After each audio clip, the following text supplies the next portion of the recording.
Hey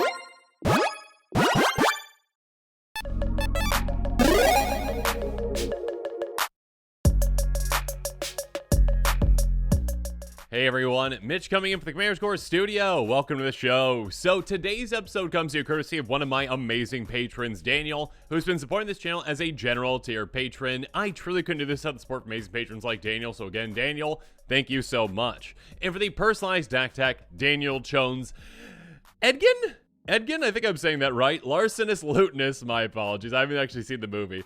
A 3/3 human bard for 1 blue and a red. Each non-land card in your hand without foretell has foretell. Its foretell cost is equal to its mana cost reduced by 2. And whenever you cast your second spell each turn, go target creature opponent controls. Now, Daniel wants to focus on a storm theme, really leaning into that first ability. And yeah, that is a very powerful ability. Essentially giving every single one of the cards in your hand foretell is a great way to kind of, well, like bank mana in a way. Like you kind of like prepay a little bit for certain cards. Again, you're paying 2 mana to essentially not pay 2 mana later. Because again, when you foretell a card, I guess I should probably remind players what that is. During your turn, you can pay 2 and exile it from your hand face down. You cast it on a later turn for its foretell cost. So essentially, yeah, again, just, hey, I'll pay a little prepay for this. Okay, I'll pay the 2 now. I'm just going to exile it. It's going to be there. And essentially, later on, I can just play it for a reduced cost. Or with certain cards, maybe even for free, essentially. So yeah, we can have a big, explosive, stormy turn,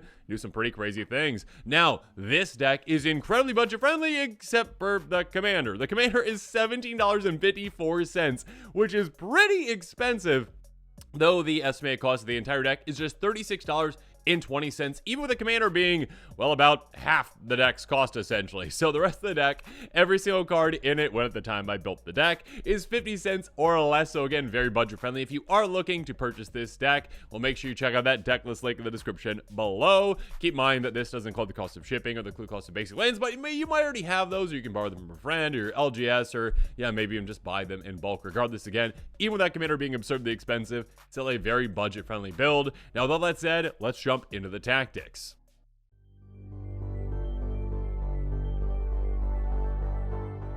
So let's start things off with tech number 1, get going. And first up, there's Wayfarer's Bob. Will pay 2 taps, sacrifice, get a base land in play tapped. Moving on, Felwar Stone. Now I will mention with these mana rocks that cost 2, essentially you can kind of just treat them as an investment. Once your commander is in play and you're set up properly, you can say, I'm just going to foretell this, and I'm going to hold off on playing it until that turn where I really want to storm off, and then all of a sudden, yeah, play this essentially for free again, because this does cost 2. You reduce it by 2 with that foretell, you cast it for free, and then you just get free mana essentially out of it.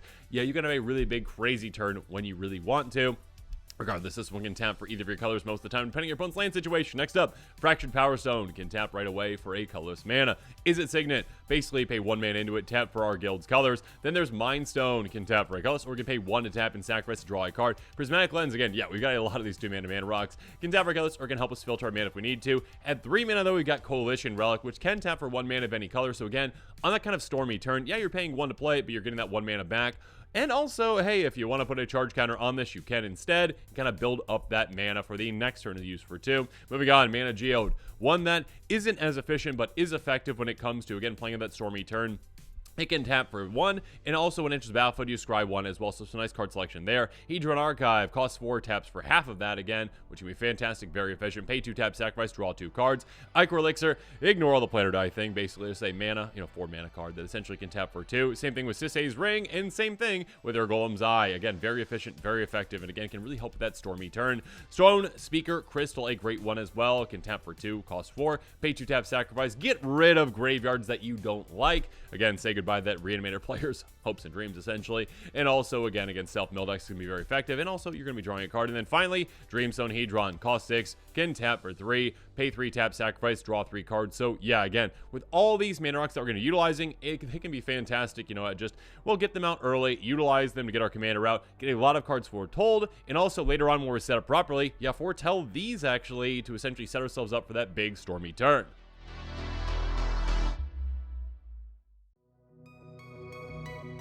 But now let's move on to tactic number 2, keep going, because some of our mana rocks we can utilize, well, for mana, and then right away again for some immediate value. So yeah, we've got Commander Sphere. tap for one of our colors essentially, and also sacrifice it to draw a card. So by doing so again, we can keep things going on that turn by just sacrificing this for some extra value. Araska Relic, you can basically do around the same thing. Tap for a colorless, and also we've got the City's Blessing, which we will have.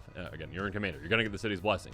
You gain 3 life by sacrificing this, and you draw a card. So yeah, another way to essentially replace this to really keep things going. Speaking of which, Coveted Jewel on that big crazy turn, yeah, play this for a lot of value. Enters the battlefield, draw 3 cards, tap for 3 mana of any one color. Also, if an opponent attacks us, creature comes through, they get it, and they get to draw 3 cards. Cool. More likely, though, we're going to storm off and just win when we have, well, this and other things going.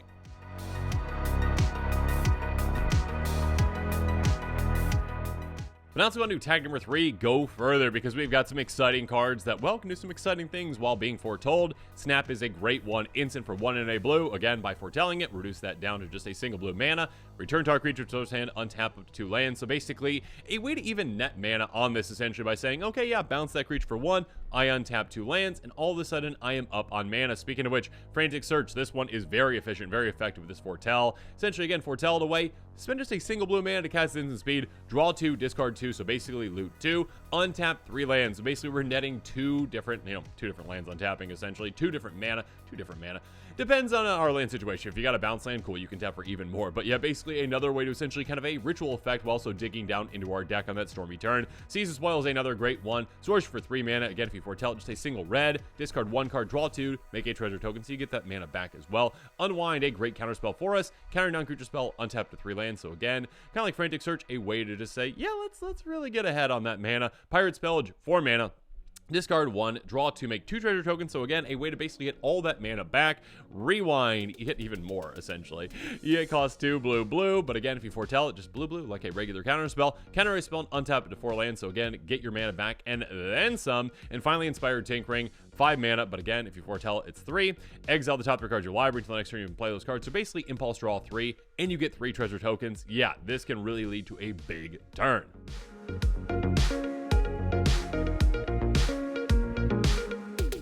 But now to go on to tack number 4 with some cards that are near and dear to my heart. Yeah, artifacts that essentially, well, don't do much except they cost 2 and they ETB and draw us a card. So with this commander, these can be incredible because you foretell them away for 2, and then all of a sudden they are free cantrips for us on that turn that we want to go off.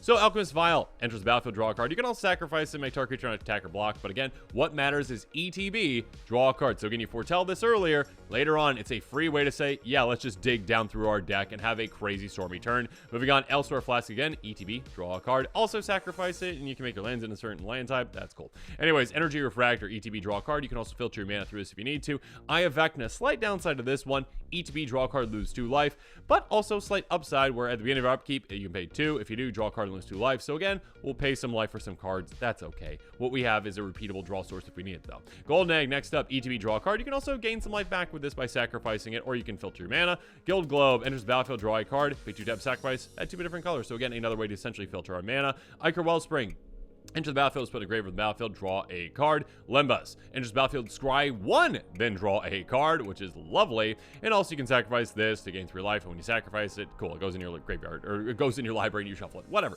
that's fine. What we care about, again, is essentially with these, hey, this one's also carded selection too. Card selection plus card advantage. What's not to love about that? Prophetic Prism, ETB, draw a card, can filter our mana. Scrapwork Mutt, this one isn't straight up card advantage, but is card selection. Enters the battlefield, discard a card. If you do, draw a card. So again, some rummaging effect there. On top of that, we can unearth it. Yeah, again, another great way to get a repeatable source of card selection. Slaver Dart, ETB, draw a card, tap, sacrifice, our creatures untap. Cool if we need it. Spare Supplies, enters the battlefield, tap, draw a card. When it ETBs, it also can pay 2 tap, sacrifice, draw a card. So again, some extra card draw later. Moving on, Sabo's Web, ETB, draw a card. Also, on top of that, lands with an activated ability that has reduced mana, don't untap during the next controller's untap steps.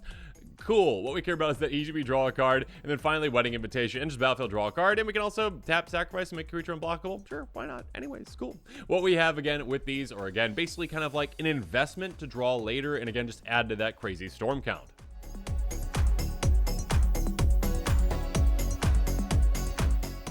But now let's go on to tag number 5, the Golden Pig, because there's one card, in my opinion, that stands above the rest with this deck, and that is Cosmos Charger, a crazy cool card, a 3/3 Flash Flying Horse Spirit that costs 3 and a blue, because that's the thing. Foretelling cards from your hand cost 1 less and can be done on any player's turn, and you can also foretell this. So essentially, yeah, we can just do this on everyone's turn. Instead of just saying, yeah, we're just going to foretell on our turn, we can foretell cards on our opponent's turns. Most likely on the opponent, right before our turn starts, essentially is when we're going to be doing that most likely.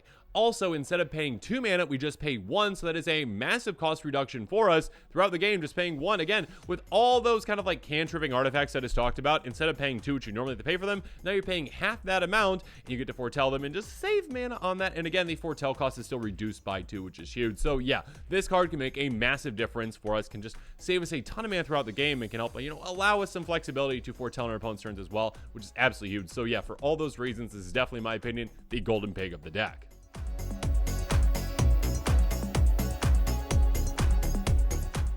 Moving on, though, let's move on to attack number 6, the support team, because, well, we've got some other cards that can support us in this foretelling.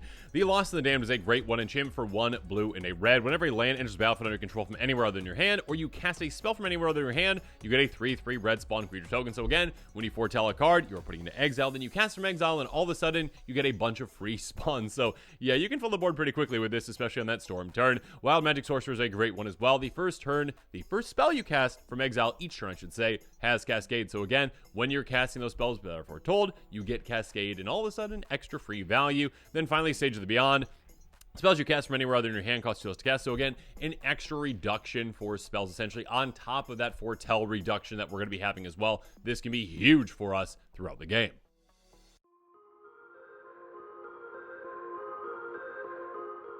Moving on, though, let's talk about some ways to dig deeper into our deck. And yeah, we've got some really crazy ones, like Magus of the Wheel. Pay 1 and a red, tap, sacrifice this, and wheel. Everyone discards their hand, draws 7, and yeah, a great way to replace things and just really keep that storm term going. Speaking of which, Midnight Clock. This is a great mana rock force, can tap for a blue. Also, we can get hour counters on it by paying for it, and also just at the beginning of every single upkeep, not just our own, we get hour counters. When that 12th hour comes onto it, all of a sudden, this gets exiled. We shuffle our graveyard into our library, in our hand as well. We draw 7 and replace things. This can be great for us. Moving on, Tales of the Ancestors. Each player with fewer cards in hand than the player with the most cards in hand draws the difference. This can also be foretold. Essentially, yeah, we're going to be foretelling probably our entire hand. And when we do that, we essentially can say, oh, our hand's gone. All of a sudden, oh, we've got no cards in our hand.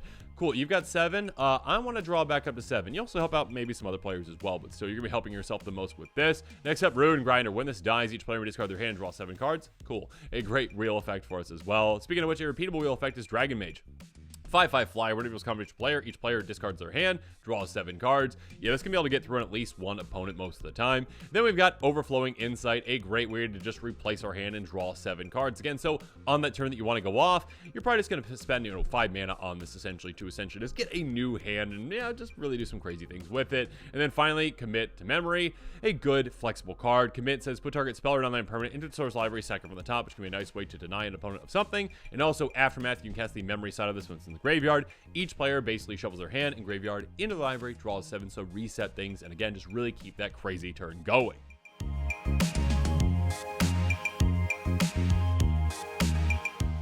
Moving on, though, let's talk about attack number 8, a Storm Approaches, because, yeah, when we have this crazy turn happening, we're going to want to take advantage of all the cards that we're casting. So, yeah, Grape Shot, a great Storm card. 1 damage to any target and Storm.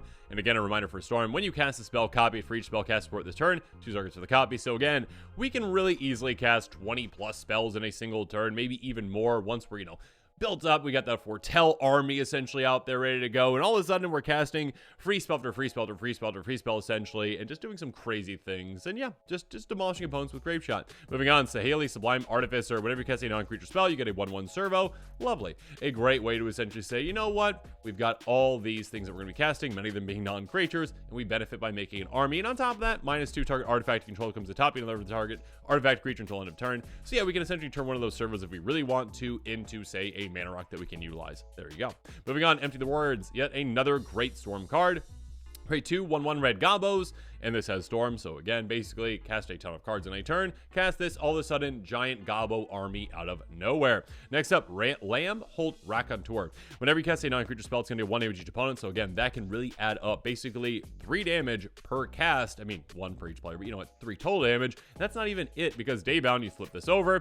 Whenever you cast a non-creature spell, it's going to deal 2 damage each opponent on the backside, so yeah, if it's on the back, your opponents stand absolutely no chance. Speaking of saying no chance, we've got Temporal Fissure.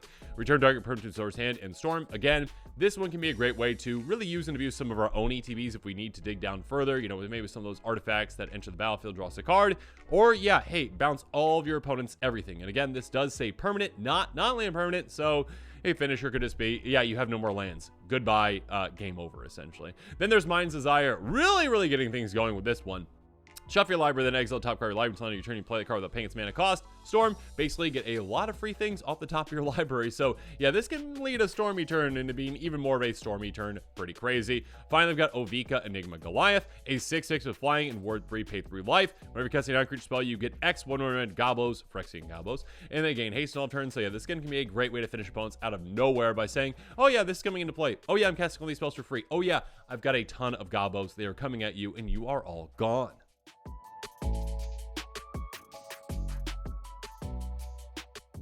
But now to go to tag number 9, Leave or Stay. And yeah, we've got some ways to protect some things and also get rid of things. Mask of Avacyn is going to get +1/+2 and Hexproof, so a great way to protect our commander. Mirror Shield as well, +0/+2 Hexproof, and something about Death Touch creatures, don't worry about that. What we really care about is essentially, hey, you know what? Protect our commander, keep our commander in play, and also this can just add to our storm count with these because they each cost 2, so yeah, foretell them away and utilize them when you need to. Moving on, Gearport Aether Grid. Tap 2 untapped artifacts you control, it's going to do 1 damage to any target. Another great removal, spell, or kind of like a finisher as well. Again, we've got a ton of, well, mana rocks and also just those ETB artifacts and a lot of other artifacts too that we can utilize to just tap down, ping whatever we need to ping. Ping down creatures, ping down planeswalkers, ping down your opponent's faces. A great card for this deck. Moving on, Consuming Tide. Each player chooses a non-land permanent they control. Return all non-land permanents not chosen this way to owner's hands. You draw a card for each opponent has more cards in hand than you.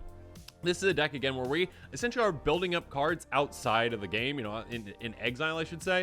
If we're going to build up those cards, our opponents might build things in play. We can essentially say, yeah, let's get rid of everything, essentially, and just bounce things back. And also later in the game, too, if you need to bounce back some of those, you know, ETB effects, you can with this. Moving on, Aether Gale, very flexible. 5 mana, bounce 6 things. So, yeah, bounce these 6 things that are most problematic. Then we've got Brawl's Expertise.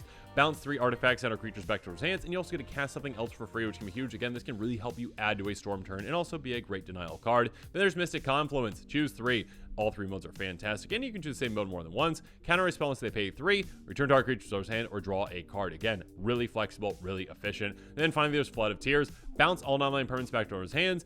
If you control, you know, 4 more permanents that were bounced back to your hand, essentially you get to put something into play for free. So yeah, this can essentially be like, let's reset things, and all of a sudden I get my commander back into play, and I am ready to go for my crazy turn.